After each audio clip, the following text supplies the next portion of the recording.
Assalamualaikum warahmatullahi wabarakatuh. Perkenalkan, nama saya Tesya Diramandika dari kelas D3B non-reguler dengan nomor induk mahasiswa 1911E2098. Izinkan saya untuk mempresentasikan salah satu materi dari Parasitologi 2 yang berkaitan dengan protozoa darah dengan spesies Plasmodium falciparum.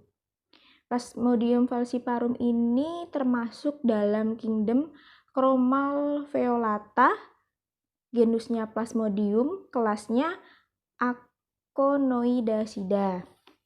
Hospes definitif dari Plasmodium falciparum ini yaitu manusia, hospes perantara dan vektornya nyamuk Anopheles betina.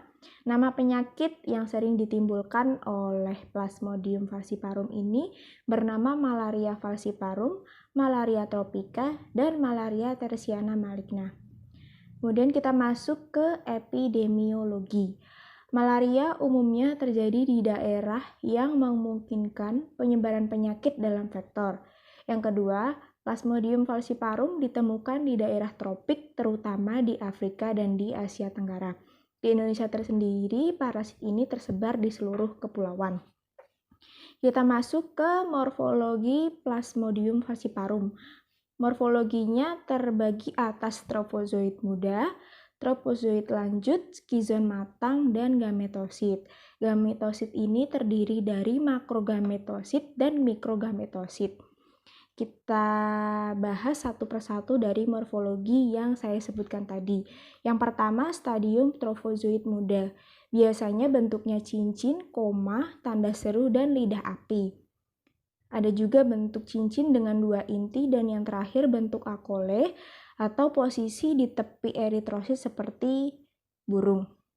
Yang kedua yaitu stadium trofozoid lanjut, biasanya intinya merah, melebar, dan padat, sitoplasma kebiruan dan melebar, tampak pigmen kuning kecoklatan, dan tampak titik Maurer di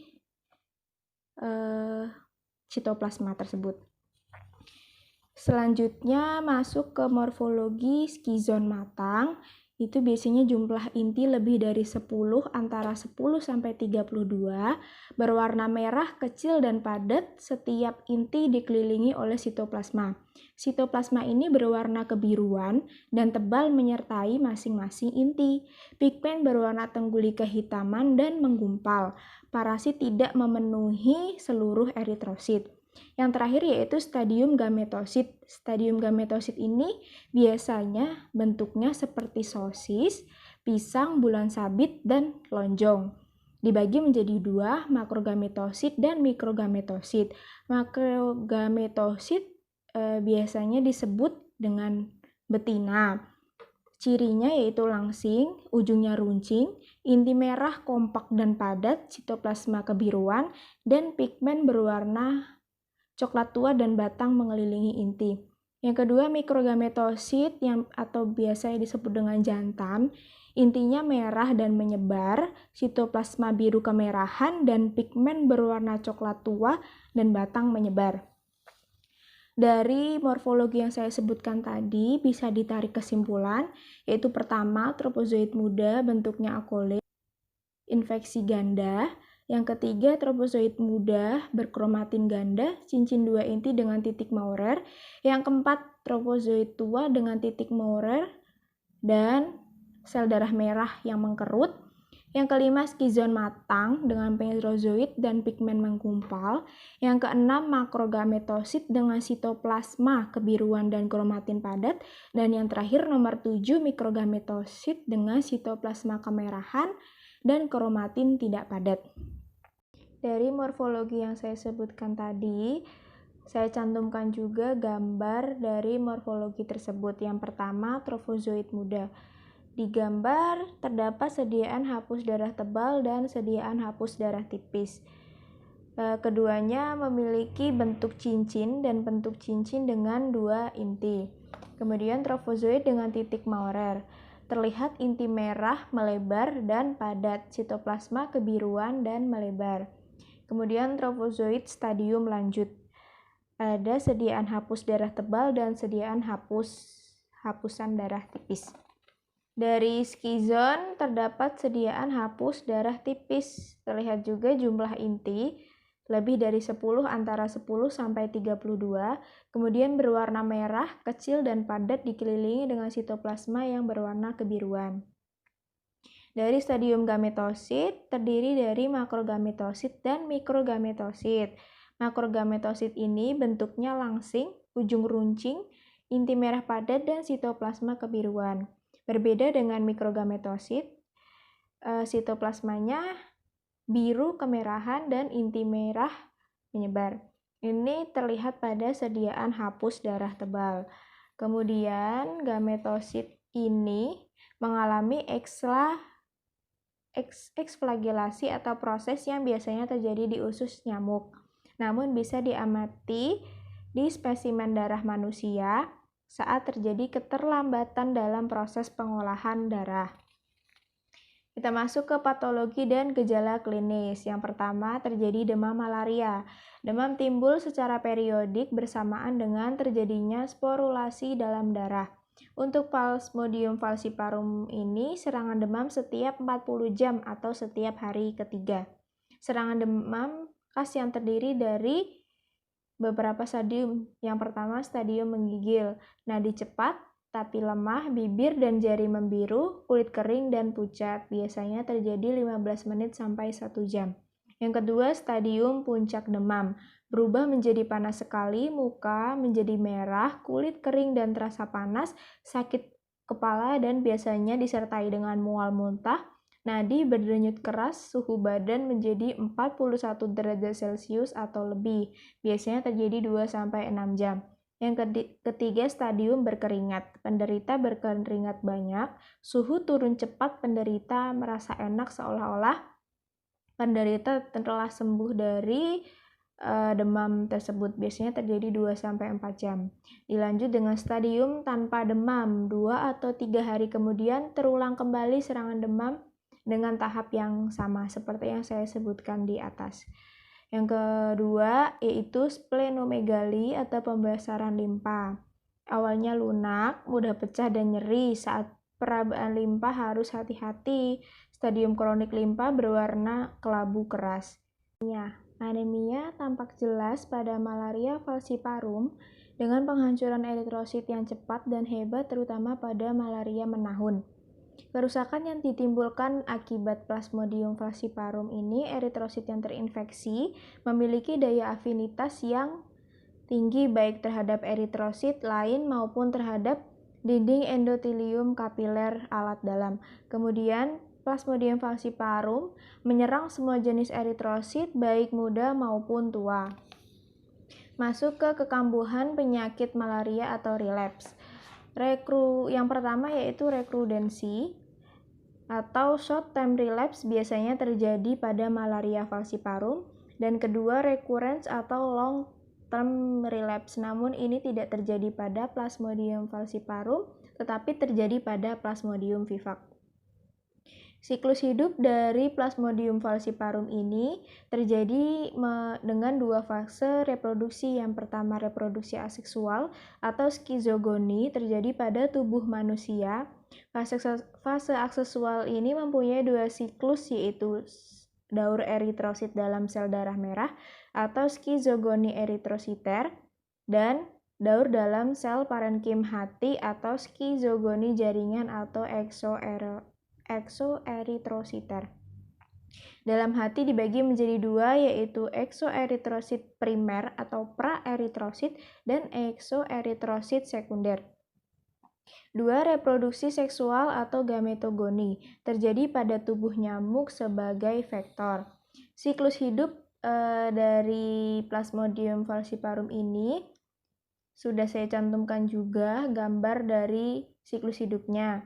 Untuk siklus hidup di tubuh manusia, selama menghisap darah, nyamuk Anopheles betina yang terinfeksi malaria menginokulasi sporozoid ke host manusia.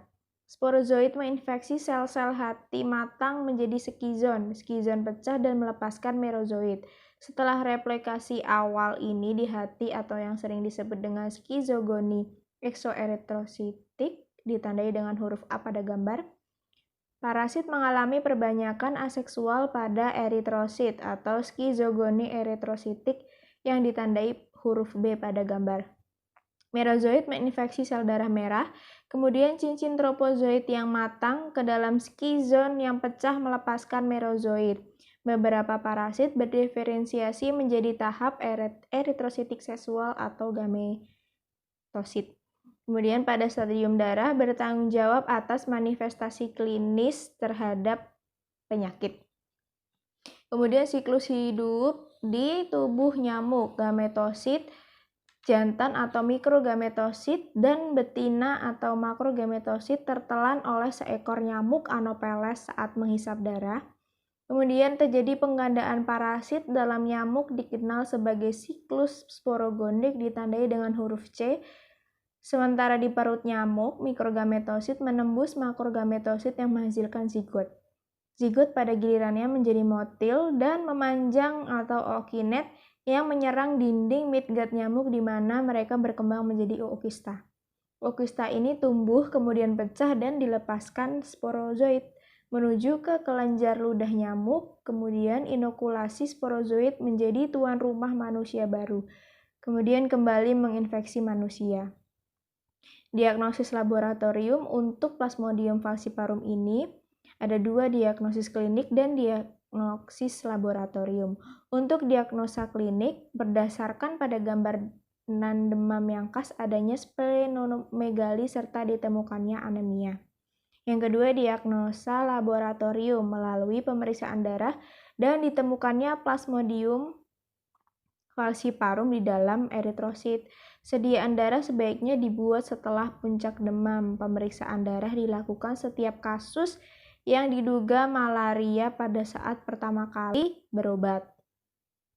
Apabila hasilnya negatif, diulang setiap 6 jam dan baru dinyatakan negatif apabila setelah 3-4 hari dilakukan pemeriksaan tidak menemukan parasitnya. Masuk ke Plasmodium pada sediaan darah tepi ini dibagi menjadi 2 sediaan, yaitu sediaan darah tebal dan sediaan darah tipis.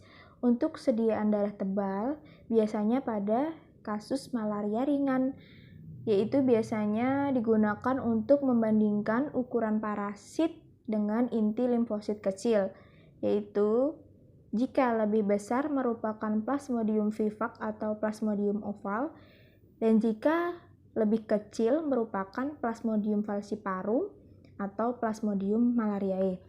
Yang kedua, sediaan darah tipis biasanya pada kasus malaria berat dan sedang.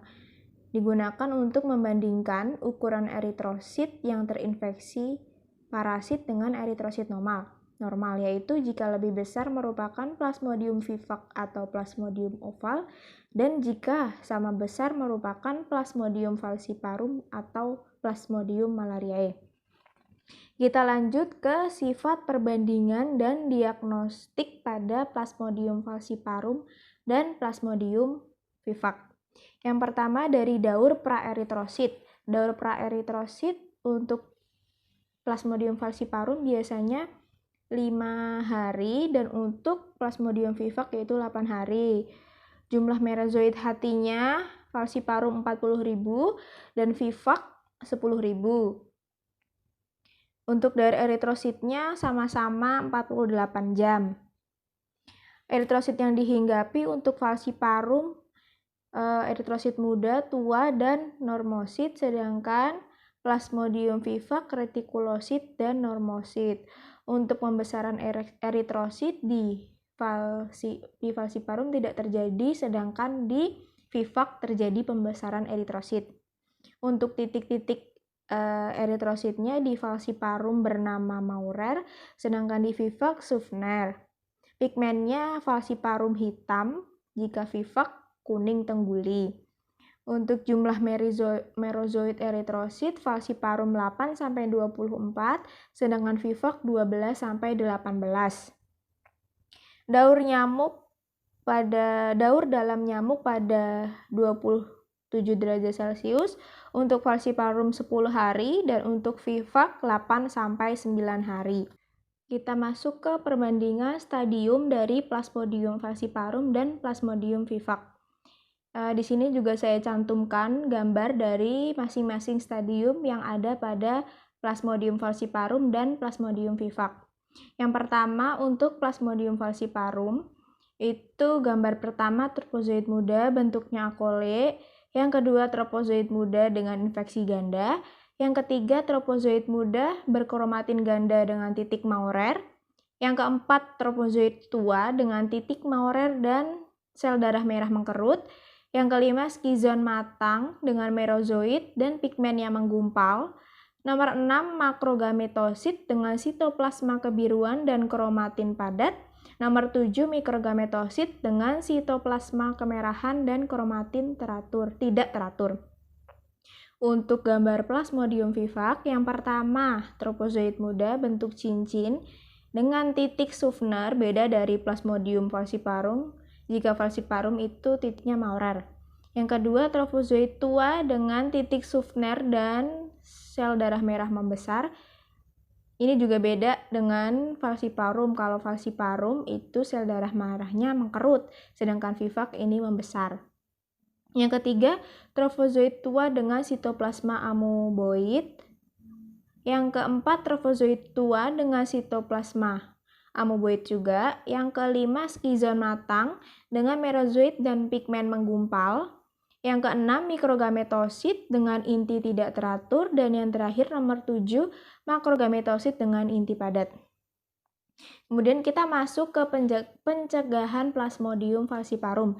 Yang pertama, mengurangi kontak atau gigitan nyamuk dengan cara 1. Menggunakan kelambu atau bednet pada waktu tidur.